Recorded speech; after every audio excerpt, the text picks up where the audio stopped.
report on the minimum wage during his State of the Nation address tonight. The Federation say too many workers and their families are still living in poverty. Cosatu says that it is totally unacceptable that half of all employed workers earn 3,000 Rand a month or less, meaning that the majority of South African workers can't afford the basic necessities to life. Now, to hear more on these views, we are joined in studio by Cosatu spokesperson Patrick Craven. Mr. Craven, good morning to you and good afternoon actually, and welcome to AM News. Yes, good afternoon to your listeners. Now, you are quoted as saying that combating low wages is at the heart of addressing poverty and inequality. What do you suggest government do then to address this long outstanding problem over 20 years now that we're in a new democracy? Well, the main solution is the one you've already mentioned, the national minimum wage, which Cosatu is now firmly committed to, and which was in the ANC manifesto. Mm-hmm. And in general, we expect that since this is a post-election State of the Nation address, he will explain how he's going to start implementing the policies in that manifesto. And one of them was to examine the modalities of a national minimum wage. We're not quite sure what he meant by that, but we will certainly be expecting him to explain, has that examination been done? What did it reveal? And what plans are now in place to introduce the minimum wage? But obviously that in itself will not solve all the problems of poverty, inequality and unemployment. We need to also see how he's going to implement another clear manifesto commitment, which was to transform our economy. Mm-hmm.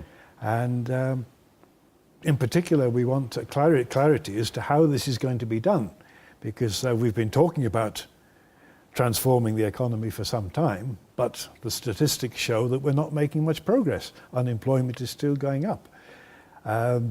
Inequality is actually getting worse. It's much wider now. So what is going to be done? And very specifically, we want clarity on what we see as a big contradiction mm-hmm. between that manifesto pledge and what's in the National Development Plan, which we believe is not going to transform our economy. It's very much business as usual. A minimum wage is a good call, but it comes with its own challenges. You might agree with that, because some people may argue that sudden increase in corporate wage bills will result in job losses. Do you concur? No, international experience suggests exactly the opposite. When a minimum wage was introduced in Brazil under President Lula, it actually led to more jobs being created, lower inflation and faster economic growth. And we can't obviously assume exactly the same will happen. But one of the consequences of so many workers living in poverty is they've got very little money to spend. And one of the big advantages, which is quite apart from the humanitarian aspect, is that minimum wages will get more workers into the economy. More of them will be paying tax as well, which ought to appeal to the government. And generally, it's a win-win situation. The problem is, of course, employers. As the famous economist John Maynard Keynes once said, want to pay their own workers the lowest possible wage, but wants all the other employers to pay the highest possible wage, so more people will buy the products that they produce. Mm-hmm. It's one of the inherent contradictions of the capitalist system. And the government must try and cut through that by saying, well, your profits are not the only thing that matters.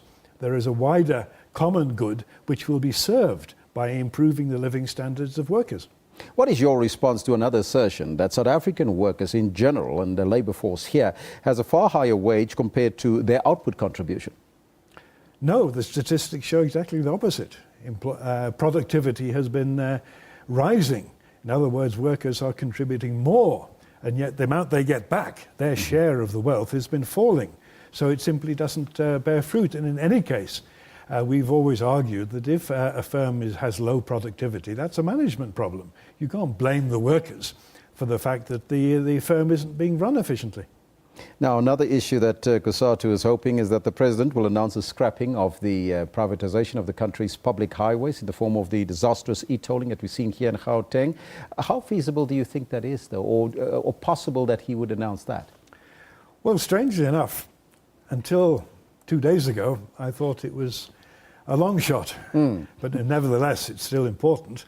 But there was a media report that indeed the government is reconsidering e-tolls. Mm-hmm. It's finally got the message, I think particularly from the Gauteng election results, which undoubtedly reflected the enormous popular opposition to what we regard as a very unfair and very inefficient way of raising money for what ought to be a basic public service and not a commodity.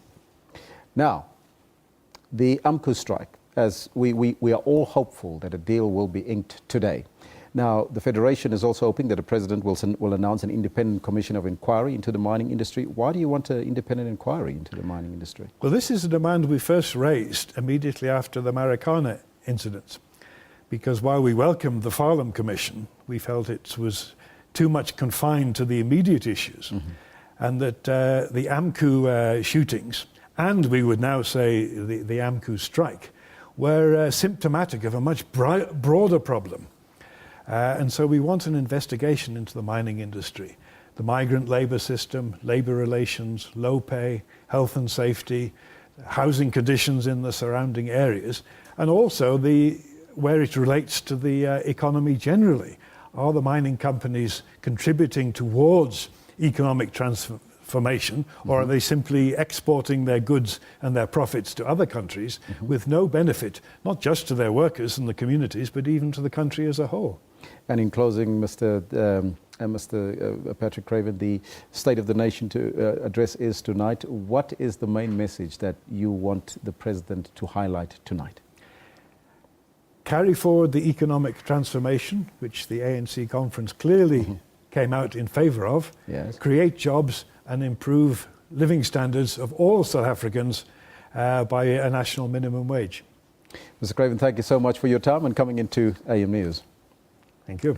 That was Cosatu spokesperson Patrick Craven here in studio with us.